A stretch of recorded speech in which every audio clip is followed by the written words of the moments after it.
I had hoped to do a video on this antenna tracker, especially before I went on vacation, but it's not going to come to pass. I'm going to have to ask for help from others.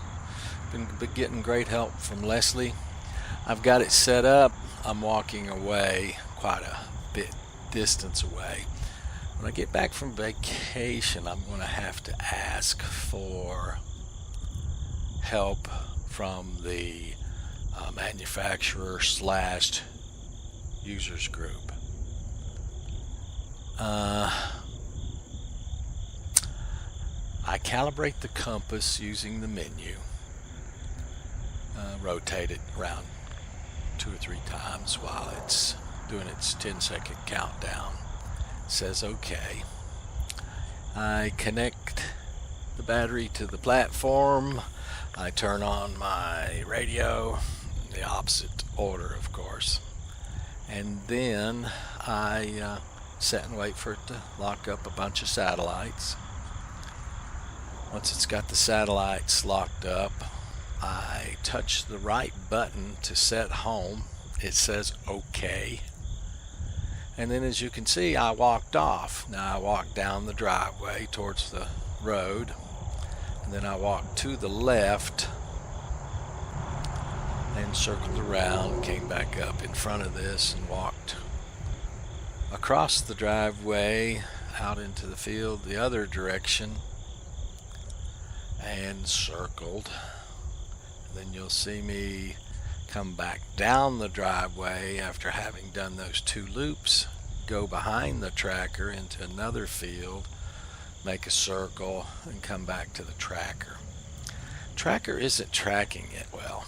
Now, I don't know, there's never been anything said. I set the tracker down facing west and walked straight out the driveway, and basically the tracker, if I'd set it down north, would be facing west right now. But you can see there I am coming back across the field, heading for the other side of the field, which right now I'm walking north, but I'll circle around to the west, like I say, and come back down the driveway. I don't see that it would be tracking me. Well, it's all over the place now. But I think I have the Wi-Fi module connected correctly. I'm not going to say much about it in this video because I'm going to give you a detailed wire by wire, perimeter by perimeter when I get it all working. But right now it isn't. But I do have activity. I have D-Link 100%. It seems to know the distance to the platform. I haven't paid much attention to anything else. It seems to know how many GPS satellites are hooked up. So right now I'm circling back, would be to the left. I don't think it's pointing at me at all. I will set up a different camera angle where you can see me walking plus the tracker at the same time. I just kind of had the camera set up there so it would look at the tracker. It could be tracking me right now, I'm not sure, because I should come back down the driveway right now. So I will have to get more help on this, like I say, do a better video and send it to the Mini Crossbow Facebook group, which seems to have some pretty good help.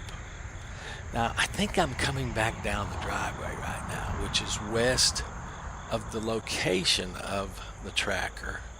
But again, I set the tracker down facing west. If I had set it down north, the way it's pointing right now would be pointing at me. I'm just not sure. Never done this before, so see, I'm coming straight back down the driveway. I'm walking east right now, but I'm not walking southeast. And I go by, I'm going up into another field, and making a circle. What bothers me about it not being correct is it makes some big movements.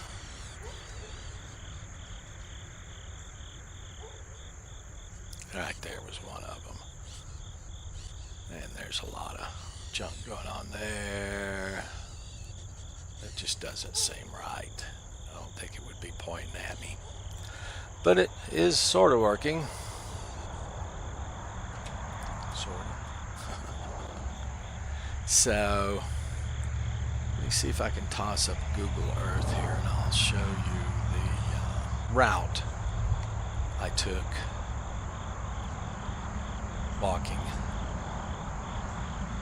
But again, when I get back from vacation, I'll do a much better video because I'll be seeking help from anybody I can get help from. I'm actually, it's not pointing at where I'm at all right now. It's hunting everywhere for me, it looks like. There's a ditch right where I'm at, so I'll be coming back from the right side as I bring the plane back. I would be behind the antennas right now if the antennas were on it. There I am coming back, setting down the platform. So, let me show you where I walked in relation to where I was, where I had the tracker set.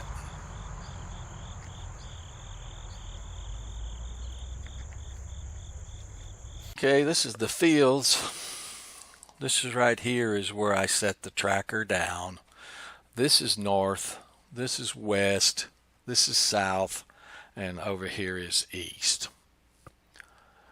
So after I calibrated the compass inside of it, I did set it down facing out the driveway. And then as I walked out the driveway, I walked along the edge of the road here. I didn't go behind this little tree because I didn't want to block signal at all. So I came down through here, walked through the field here. Now this tree's going to be blocking, but I kind of came down through here. Actually, there's a field and grass underneath this big tree, so I walked up through here, and then I walked across through here, back down the driveway, went into this field, walked up to about here, came back down here, and then came back over to the antenna tracker here. This ditch is just got nasty water in it. It's pretty deep. As far as trying to cross it on foot, it's not very viable. This culvert coming underneath the road and this ditch, there's places like from here to here where it's easy to step over, but down in here it's kind of deep. So that's it. I might try this again with calibrating the compass and then set the tracker down facing north this way. I don't know. There's very little information on this. So I guess I should rotate this around where it would be like this. A little much there. So I could set the tracker down right here. Well, actually, right out here is where I was because I didn't want the trees to block it. Set the tracker down here, calibrate the compass, leave it facing to the north. This direction. Actually, technically, north is kind of in this direction. And try it again. I just don't know. Well, with that in mind, I'm going to close this out. I'm going to close it out with the fact that I guess we are going on vacation after all. But I had a little event Wednesday night that wasn't much fun. My bladder bleeds from time to time from radiation treatment. When my cancer came back 2 years after I had a radical prostatectomy for prostate cancer. 2 years later, the cancer was back, so they did 40 radiation treatments. That was 13 years ago. I'm being told by all my doctors now that radiation treatment has done a lot of subsidiary damage, and that it'll just get worse. I'll be 50. I wish. I'll be 70 years old. What's today's date? Today's the 6th. So the 15th of November, about 5 weeks and 2 days from now, I'll be 70 years old. 13 years or so after the radiation. I went back to see the doctor today because Wednesday night my bladder bled so badly that the blood coagulated in it. And when I got up for a nighttime trip to the bathroom at 5 o'clock, it was so coagulated I could not pass any liquid. At 6:30, an hour and a half later, after trying all sorts of things, I went to the emergency room and they put a catheter in, which they got it in there, past the blockage, and emptied my bladder. It was a bunch, almost a liter in it, that just wouldn't empty before I got to the emergency room. I came back home, kind of was resting yesterday because I didn't get but about 2 hours of sleep, 3 hours of sleep Wednesday night because of the problem. Because we were going out of town Monday and I had a catheter in, I went to see my urologist today. And everything seems okay now. And we took the catheter out. I've been passing liquids since then, no problems. We're going to monitor it. Tomorrow's Saturday. It's Friday right now. Saturday and Sunday, we'll make sure nothing like that seems to be starting up again. And Monday, I'm going to fly out to Orlando for 8 days at Disney, Universal Studios, SeaWorld, whatever kind of else mischief we can get into. And I was told today by my urologist that this will happen again in the future. If I drink more liquids, likely it won't coagulate and block up again. But I know when I need to go to the emergency room and did so. So I don't think I'll get into any kind of terrible problems, except for it's no fun to have a catheter put in when it's really hard to get in, believe me. They had to try 2 different catheters, and 2 poor old nurses were just having so much trouble getting it in there. Boy, but as soon as they got it in there, boy, it drained, and it drained a lot. I felt better immediately. So it's an ongoing problem that I think I pretty much know how to deal with, and my doctor thinks I do. And at some point, likely all the subsidiary damage from the radiation will be the death of me. Or it could be a heart attack or something else instead. We don't know. But that's kind of the breaks. Part of the side effects from radiation treatment. And just part of my life. I'm going to hold my head up and keep going. So I'm going to take it easy the rest of today and tomorrow and Sunday, but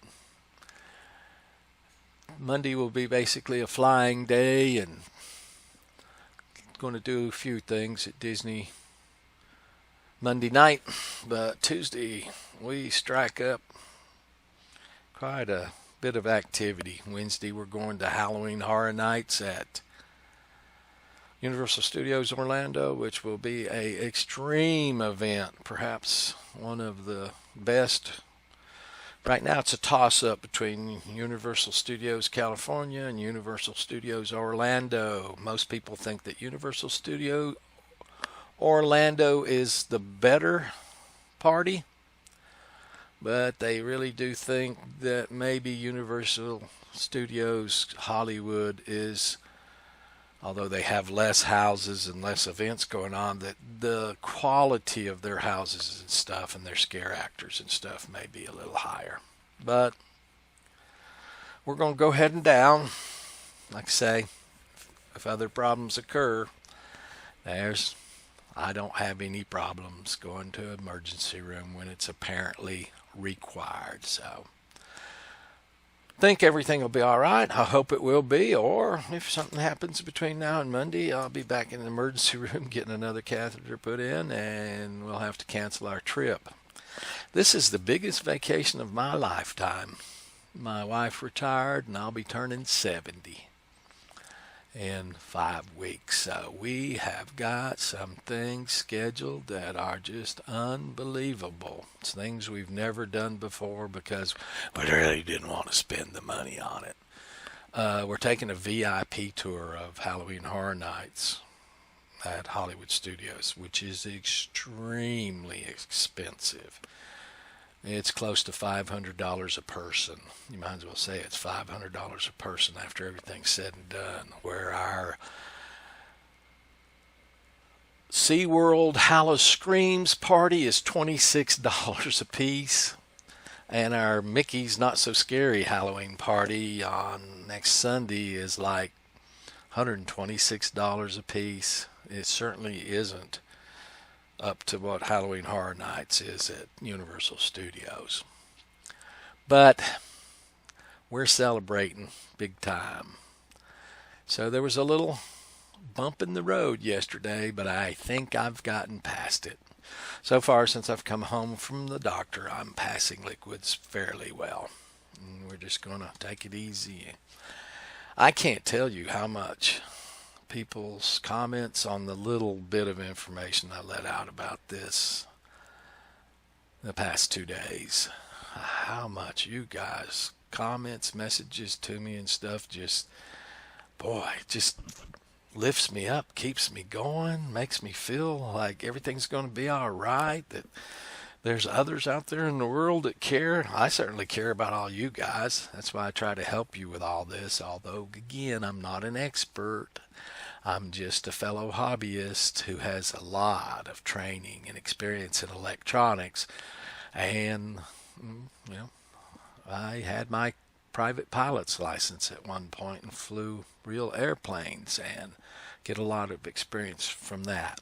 But I lack experience in other areas, so I don't want to profess that I'm a know-it-all, because I am not. As you can see, when I toasted a little lithium-ion battery this week, I make bonehead mistakes right and left, and I will always admit them. Anyway, I'm going to shut the hell up here and kind of get through the next 48 hours and hopefully go on vacation, and then we'll attack all of this when I get back. Thank you guys so much for everything you do for me. I just hope in some small way I can repay you guys with a little help, etc., etc. Thank you.